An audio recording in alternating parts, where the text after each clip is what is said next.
Secondary color correction refers to changing the color or tonality of a region within a clip. That is, let's say just the sky, or an object, or an article of clothing, something like that. So I'm going to show you several methods in this lesson. So go to Working Files, double-click on that, open up Projects, and scroll on down to 1106 Secondary Color Correction.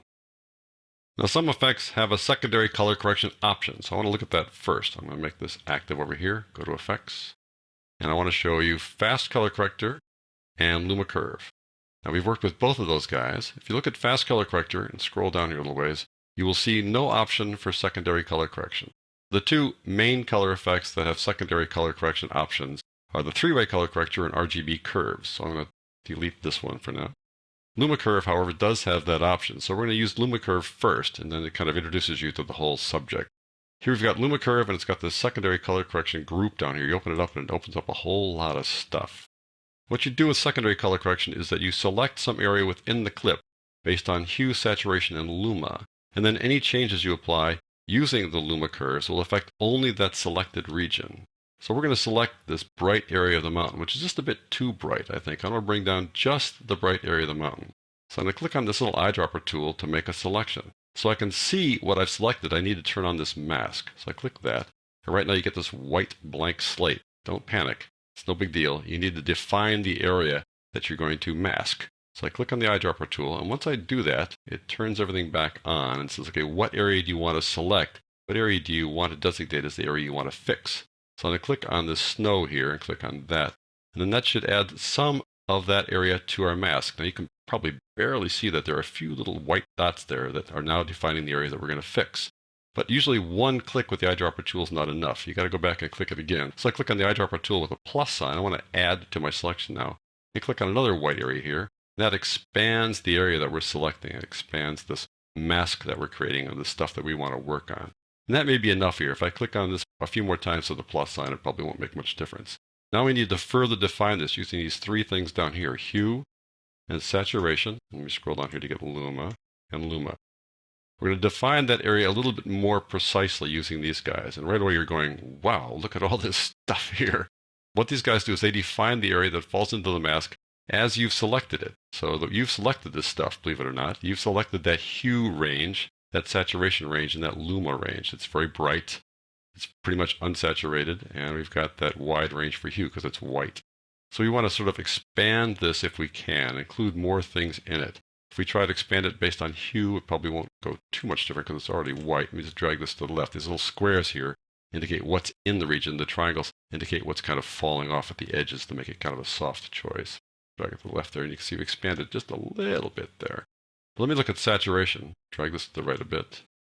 We got some more stuff now. We're adding to the selection, which is good. We're increasing the scope of that mask. So all this stuff that's white will be included in our work. We changed luma to the left a little bit to include more areas that are bright. Now you notice I have to go pretty far for it to make much difference. You start seeing little dots appearing over here.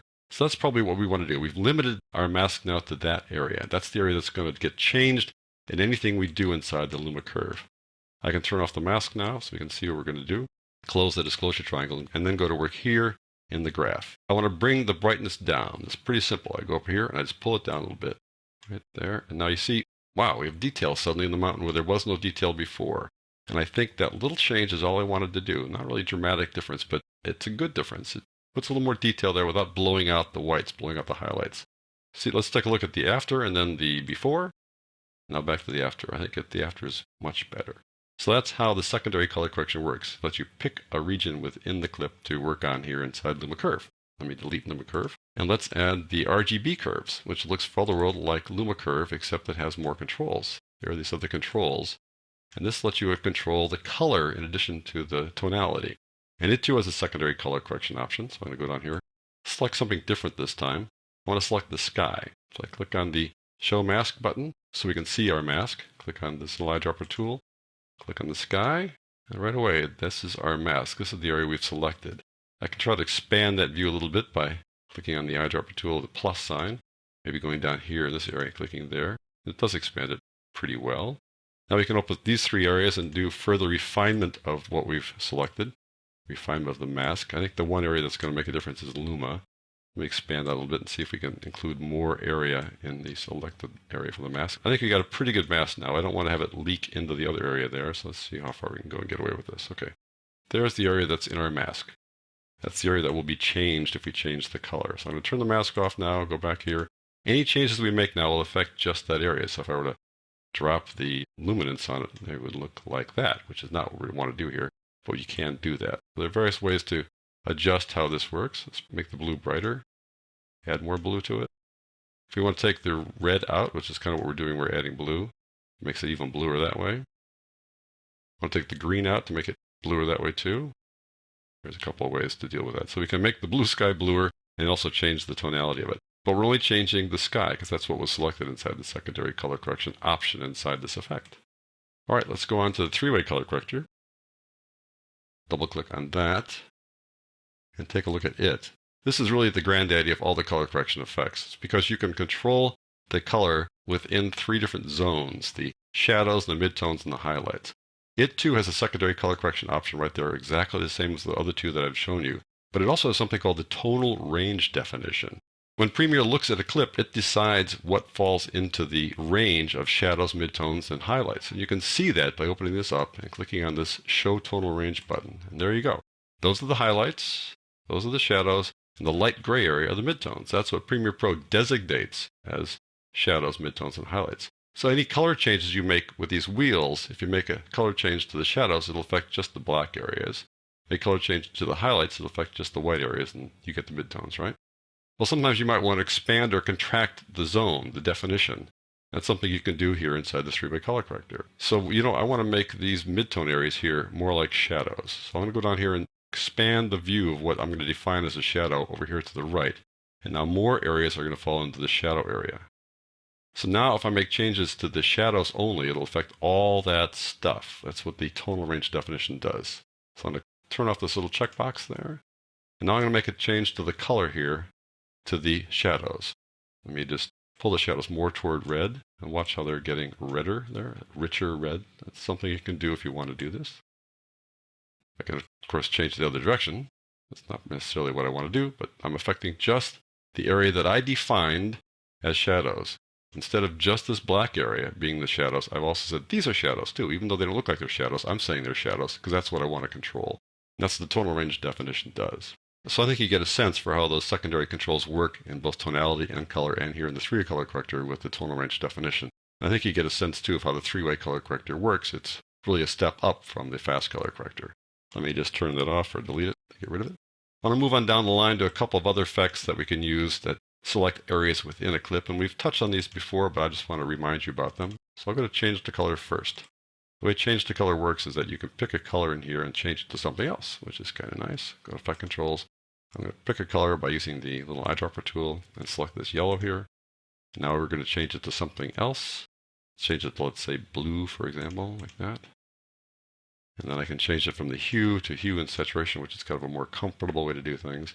And I can change the softness, which kind of makes it a little less extreme, and other characteristics here as well that you can adjust in terms of how tolerant, how wide the area you've selected based upon the hue, lightness, and saturation. So let's change to color. I want to leave a color behind and make everything else desaturated. I'm going to decolor everything else. So I double click on Leave Color for this fellow here. There you go. Go to You. And then it says, which color are we leaving behind? What color do we want to keep? So I click on this thing, I want to keep the purple. Then everything else I'm going to decolor. So how much do I want to decolor? That's up to this little slider here, but make everything else kind of grayscale. Get rid of the saturation there and just leave the purple behind. There we go. And then the tolerance and the edge softness and how we match colors. A couple ways of doing that. You see how that works.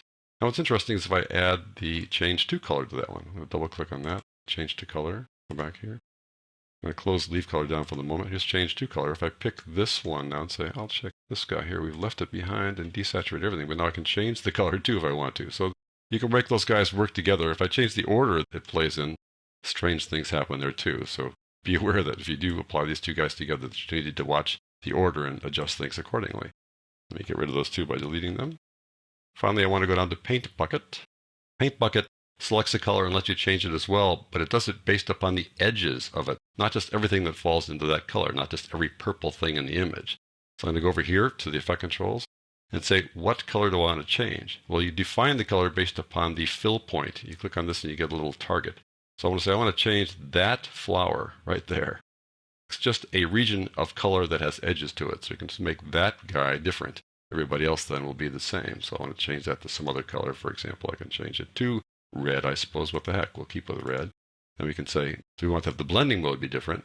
Have the blending mode be something like screen, for example, and it makes it blend more nicely than just kind of slapping the color on top of things. So Paint Bucket lets you change the color of an object that has edges to it, and also is defined by color. There's one more color correction technique that I want to show you. So let's go on over to the track matte key sequence. Now over the pianist's shoulder here, you can see that the windows are just a little too bright. So I want to tone them down. And I'm going to do that by using a track matte key. And I have a separate chapter on track matte key, so I'm just going to quickly run through this one. The way I do that is I need to create a mask, a graphic that covers that up. And the way I do that is I make that inside the titler. So here's how that mask looks. I'm going to turn off the view here just to show you the mask. It says these two white areas. This one's got a gradient on it because I want the gradient to be kind of soft around her head because her head moves back and forth. I don't want a really hard edge there where we're trying to make that bright window go away. So I just create this little guy inside the title like this little graphic. And I put that graphic on this top track. It looks like that on top. You see the graphic showing up there? And what I do is I take that graphic and embed it inside this clip below it. Now this clip below it, I've applied a Luma curve to this clip. Let me take a look at the Luma curve there. I brought down the brightness of the windows and as a result brought down the brightness of the room. If I turn off Luma curve for a second, you see that's how bright it was originally. Now I've brought it down to make a little more detail show up in the windows. So the whole thing is now darker, but I want to limit the area that's darker to just the windows. And the way I do that is with something called a track matte key right there. And the track matte key says you need to use a matte on another track. Well, the matte is right there on track 3. I need to use that with this effect. So I'm going to turn this on now, and it shows you the area that's been defined here and the area that we've toned down. And now I turn on the clip below it. Now we've affected how the windows no longer are so bright. If I turn this track off, you see that's the original, that's the changed one. Now it's not dramatic. You usually don't want to overdo things, but that just kind of drops the brightness there so you don't get too distracted by that bright window using the track matte. Now you can watch this for a second and see how their head bumping up against that gradient is not so obvious there. So there you go. That's a track matte key, and we can adjust things if we want to. We can go back to this clip here, go back to the Luma curve and open it up. If we want to make it even darker, we can, like that. But after a while, at a certain point, it gets a little obvious that we've done something horrible to that window. So I'm going to take it back up to something like that, where we've just made a subtle difference. So those are several methods that you can use to select regions within a clip and then apply a secondary color correction, be it tonality or color, to those regions.